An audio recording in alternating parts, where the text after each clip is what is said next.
Buongiorno, i titoli con le principali notizie.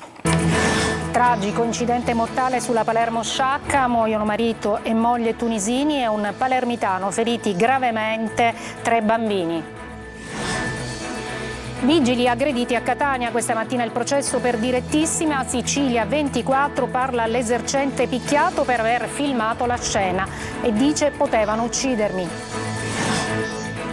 Enna, per non tacere, i fedeli manifestano di nuovo contro il vescovo di Piazza Armerina Rosario Gisana, accusato di aver coperto gli abusi del sacerdote Giuseppe Rugolo. A Catania lo scempio di Fondo Romeo, la strada trasformata in discarica con rifiuti di ogni tipo a ridosso del cimitero di Catania. Un imprenditore ai nostri microfoni dice impossibile lavorare, è un posto invivibile. La Sicilia assetata, la protesta a Agrigento anche di un disabile. Intanto entro l'anno dovrebbero iniziare i lavori per il rifacimento della rete idrica della città.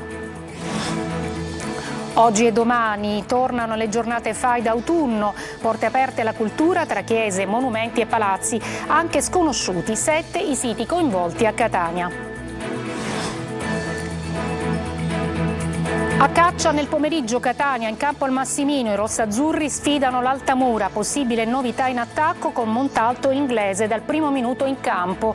Nell'anticipo di Serie C il derby tra Trapani e Messina finisce 1-1.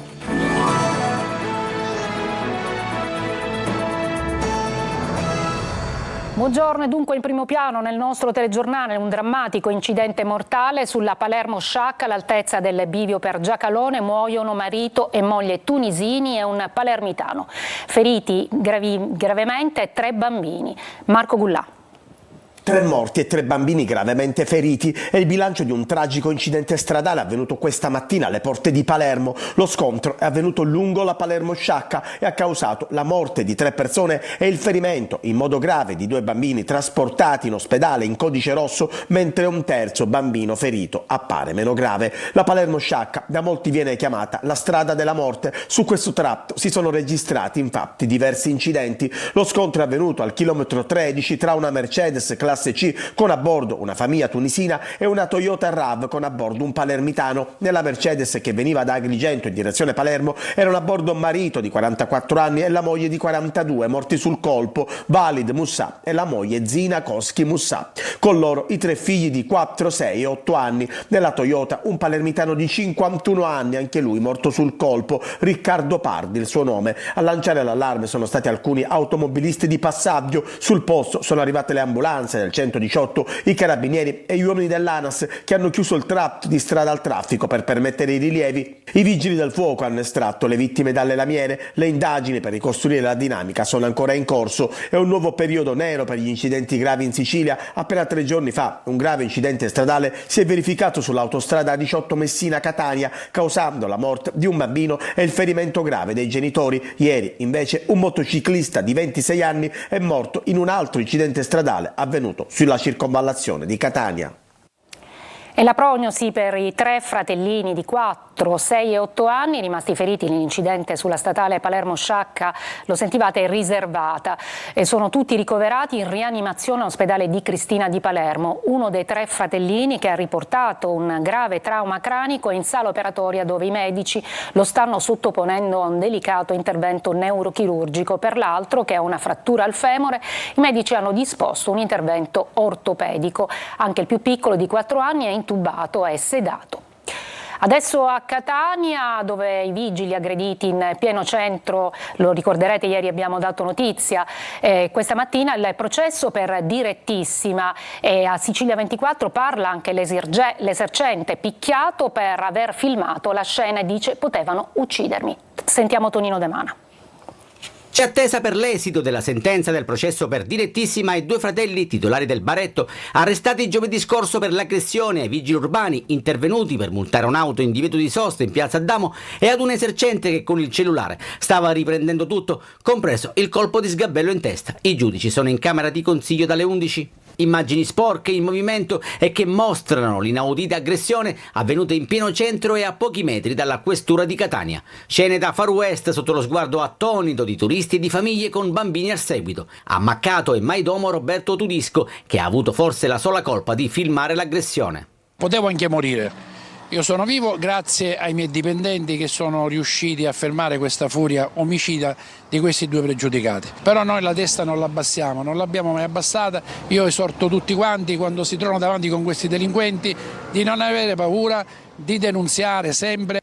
Ed è ancora scossa una sua dipendente, spintonata anche lei da uno degli aggressori. Noi come attività dobbiamo chiudere perché altrimenti ci uccideranno, siamo già persone morte che camminiamo. Presenti in aula il sindaco trentino ed una delegazione di vigili urbani, compreso la vigilessa aggredita, messa a KO da uno schiaffo talmente forte da farla cadere a terra.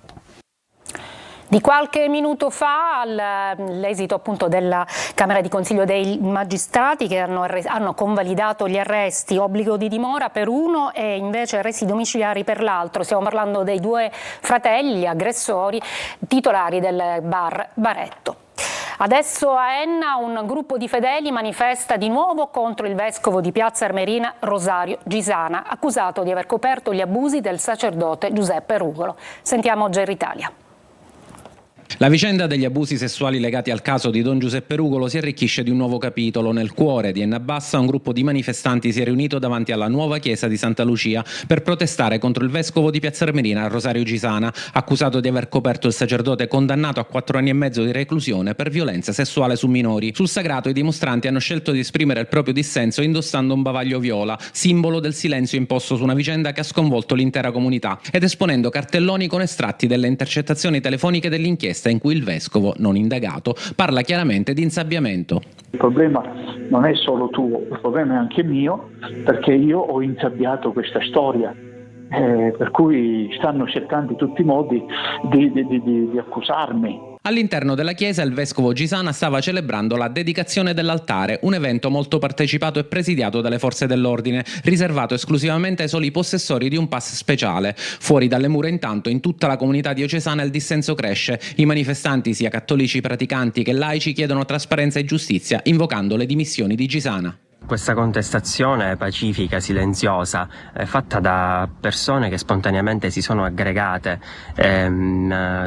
grazie a chi ha sentito l'esigenza e la necessità di condannare gli abusi sui minori, ma anche dalle coperture del vescovo Gisana, continuerà senz'altro fino a quando non rassegnerà le sue dimissioni, che credo doverose. A fine agosto altri fedeli nella chiesa di San Giuseppe al santuario di Valverde abbandonarono i banchi quando entrarono 2 sacerdoti coinvolti nello scandalo. Oggi, a supporto della richiesta di dimissioni di Gisana, si sono unite con un manifesto pubblico 9 associazioni nazionali impegnate nella lotta contro gli abusi nella Chiesa Cattolica. Adesso a Catania lo scempio di Fondo Romeo, la strada trasformata in discarica con rifiuti, pneumatici, scarti edili e eternità a ridosso del fiume Acquicella e del cimitero. Un imprenditore dice impossibile lavorare, è un posto invivibile. Tonino De Mana. Le domande sorgono spontanee. A cosa servono le telecamere a Fondo Romeo? Funzionano, le visionano e soprattutto qualcuno viene multato? Le risposte le danno queste immagini, scene di ordinario degrado con una strada ridotta ad una discarica a cielo aperto dove è quasi impossibile percorrerla. A stento, lo vedete, passano 2 mezzi perché la spazzatura, i mobili, gli scarti edili e rifiuti di ogni genere ricoprono ogni cosa e finiscono nella scarpata sottostante dove scorre il fiume Acquicella. Corso d'acqua che di fatto separa la strada dal cimitero, sempre più circondato dalla spazzatura e sempre più a rischio incendi. L'ultimo ha attaccato il muro di cinta dell'ingresso del Divino Amore. Fondo Romeo è l'esempio lampante dell'assenza dello Stato, 0 controlli, 0 sicurezza, con l'Eternit altamente cancerogeno disseminato ovunque, a volte nascosto in enormi sacchi neri. Poco più avanti gli immancabili pneumatici, parabrezze in frantumi ed altri vetri, in questo caso di qualche esercizio commerciale dismesso, e poi libri, quaderni e tante bollette. Non sarebbe poi tanto difficile risalire agli intestatari. È esasperato il titolare di una fabbrica che lavora pietra lavica e che si trova davanti ad un indecoroso panorama. Non si può lavorare così, rischiamo ogni volta di litigare con le persone che buttano rifiuti, giustamente io avendo un'attività devo stare attento anche che mi vandalizzano l'attività. Siamo fortunati che non incendiano questa spazzatura, perché quando incendiano una spazzatura qui non si può stare, però giustamente noi dobbiamo lavorare e purtroppo dobbiamo sopportare affrontare questa situazione. È chiaro che servono maggiori controlli, ma lei le è capitato di vedere gente che scarica spazzatura? Certo, lo scaricano tranquillamente, ti guardano in faccia e buttano la spazzatura. Tonnellate di spazzatura e mobili in disuso anche in prossimità dell'ingresso del cimitero, dove soltanto questo muraglione che vedete separa tombe e loculi da montagne di spazzatura.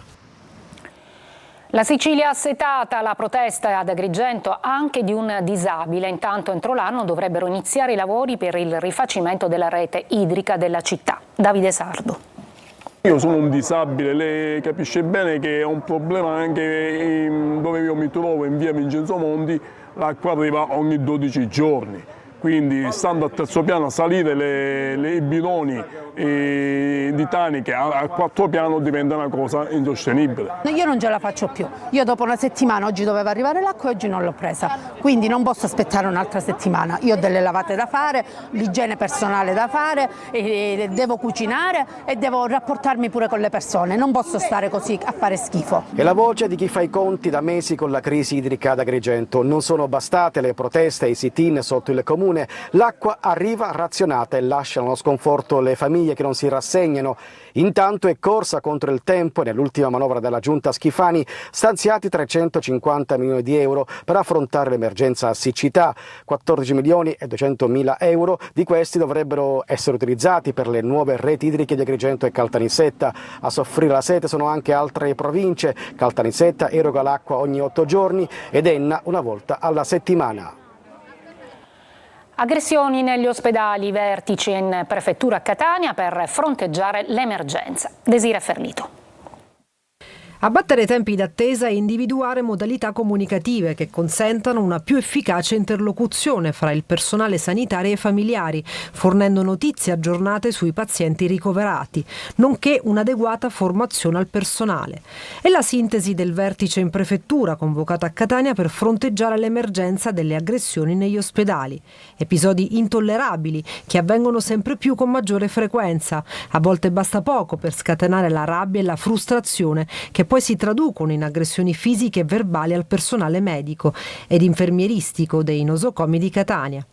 All'incontro convocato dal prefetto Maria Carmela Librizzi hanno partecipato i rappresentanti della città metropolitana e del comune di Catania, il direttore generale dell'azienda sanitaria provinciale di Catania e i direttori generali delle aziende ospedaliere Rodolico San Marco e Cannizzaro, il direttore sanitario dell'Arnas Garibaldi, nonché rappresentanti delle organizzazioni sindacali del Codacons. Questi ultimi hanno evidenziato le situazioni di maggiore criticità presenti nei pronto soccorso della provincia.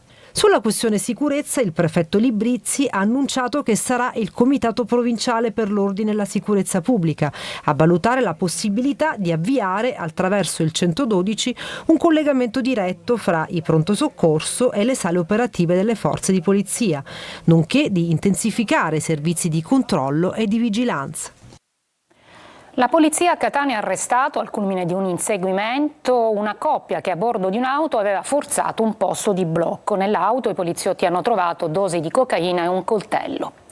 E adesso sempre restiamo a Catania perché ci occupiamo delle giornate FAI dell'autunno in questa 13ª edizione, porte aperte alla cultura tra chiese, monumenti e palazzi, anche sconosciuti ma preziosi. Soltanto a Catania appunto i siti aperti al pubblico sono 7. Simona Mazzona. Un weekend tutto da vivere da nord a sud con le giornate FAI d'autunno alla 13ª edizione.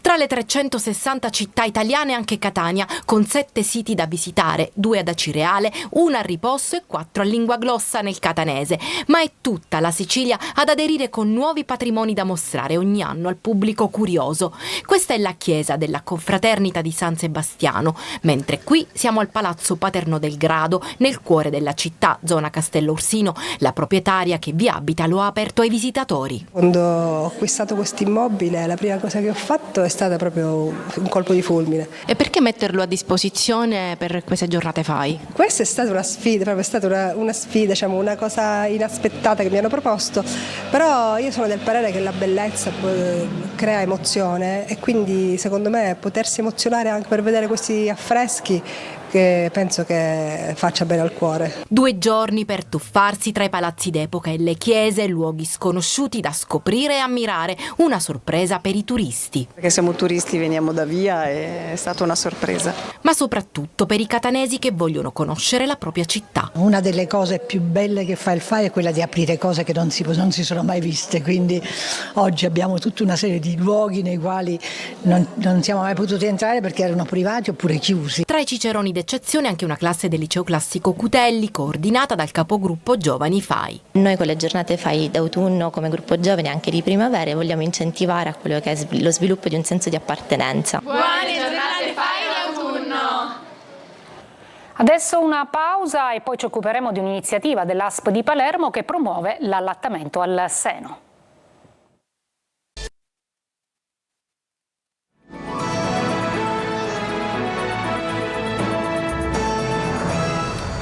A Palermo l'ASP scende in campo per promuovere l'importanza dell'allattamento al seno. Sentiamo Marco Gullà.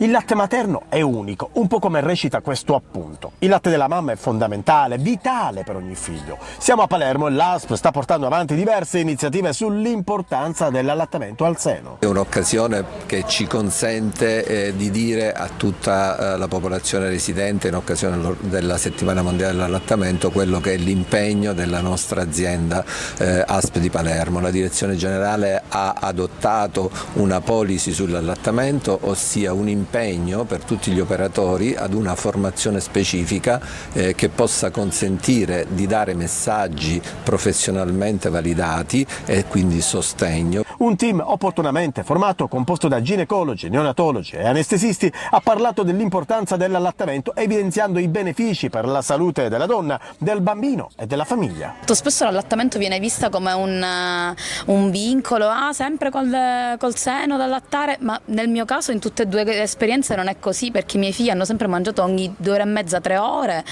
prendono ciuccio, prendono biberon, io fra poco rientrerò a lavorare e la bambina resterà col mio latte congelato a mangiare tranquillamente, farsi le sue poppate di latte materno, quindi se gestito bene e si è ben seguiti non diventa per niente una schiavitù. La formazione è un punto di forza che l'azienda ha messo in atto per rendere gli operatori sanitari pronti a rispondere a tutte le domande che questa pratica così antica ma messa un po' da parte dalle nostre donne possa avere tutte quelle risposte e tutta quella vicinanza che serve per sostenere le donne e le famiglie.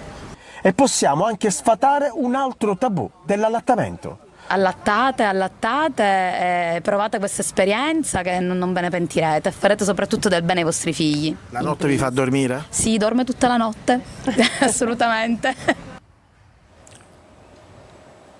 Adesso il Festival della Comunicazione del Cinema Archeologico di Licodia Eubea, una finestra aperta verso il passato con 40 film e documentari. Orazio Longo.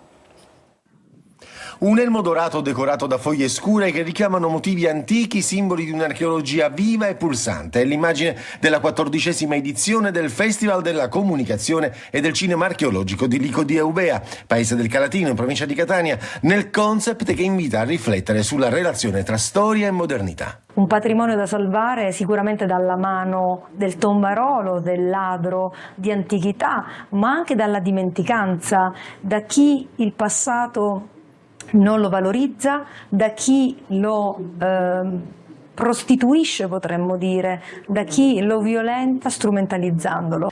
40 i film in programma provenienti da ogni parte del mondo, tra questi Nac Thun, del regista francese Jean-Baptiste Recat, specializzato nella produzione di documentari dedicati all'archeologia e all'etologia e qui proiettato in prima nazionale, e la prima assoluta di Palombara, il borgo delle ciliegie, documentario inedito sul rapporto millenario tra la Sabina e l'antica Roma. È indubbia la crescita che c'è stata in questi anni, dovuta anche a una continua scelta di prodotti internazionali e non di qualità, con una particolare attenzione talvolta anche al panorama italiano e siciliano in particolare, specie nel settore antropologico, non solo in quello archeologico. Tra gli eventi a contorno la mostra fotografica Nescienza di Daniele Cascone e la tavola rotonda Rubare il passato, Tombaroli, ladri e cacciatori di tesori, il reale e l'immaginario.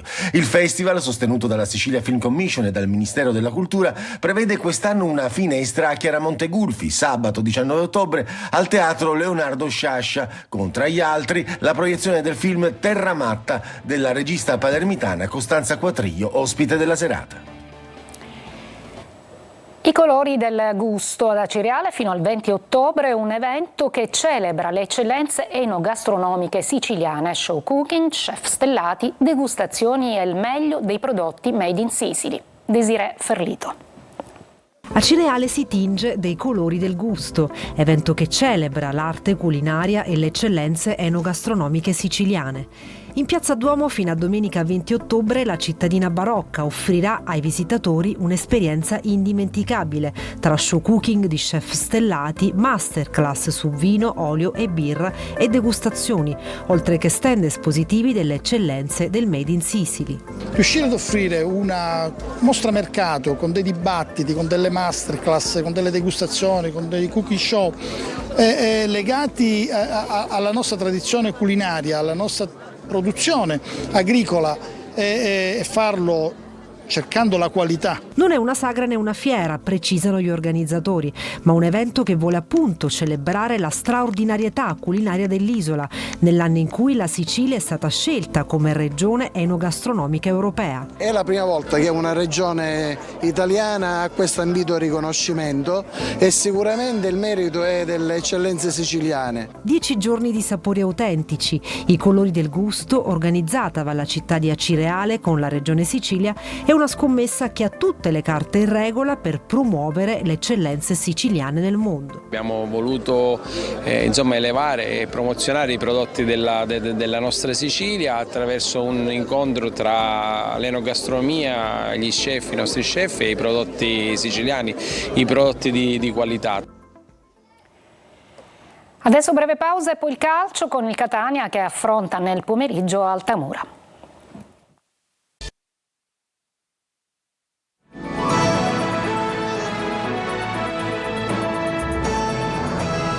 Eccoci al calcio, alle 17:30 il Catania in campo al Massimino, i rossazzurri sfidano l'Altamura, possibile novità in attacco con Montalto inglese dal primo minuto in campo. Francesco Triolo.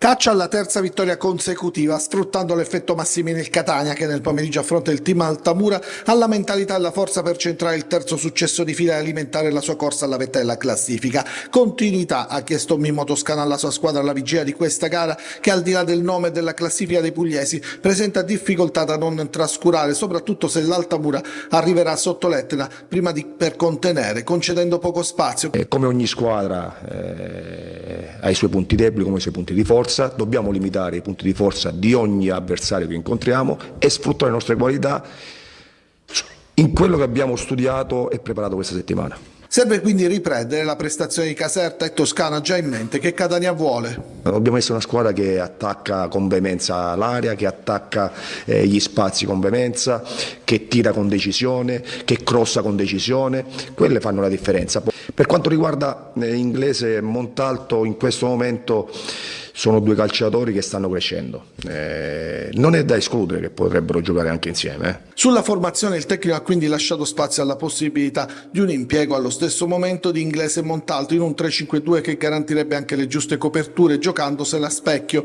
Tra gli 11 titolari potrebbe esserci anche Jimenez, mentre Guglielmotti e Anastasio dovrebbero essere gli esterni.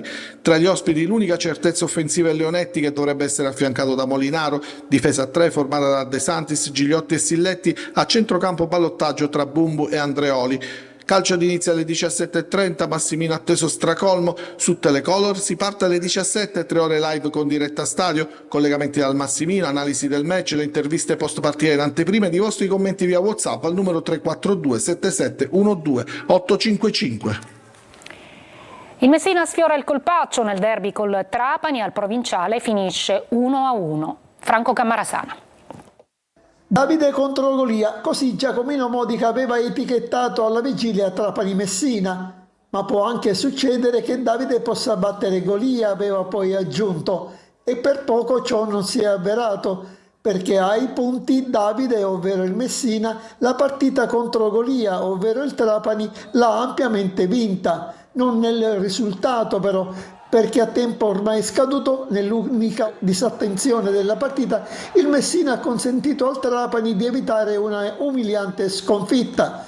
Quasi eroica la prestazione della squadra di Modica, rimasta in 10 già al 21esimo per l'espulsione di Anselmo. La squadra giallorossa non si è persa d'animo, si è chiusa dietro, pronta a ripartire. Al 45esimo il primo squillo giallorosso con un destro di Anatrillo che da 20 metri per poco non spaccava la traversa. Ad inizio di ripresa, dopo appena 3 minuti, lo stesso Anatrillo concedeva il bis, stavolta punendo una goffa respinta di Seculin su un tiro di Petrungaro.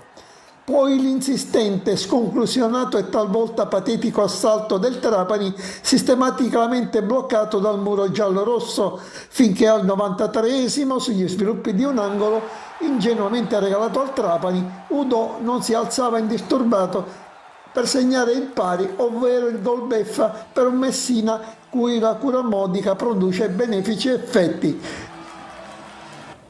È tutto per questa edizione, grazie per l'ascolto e buon fine settimana.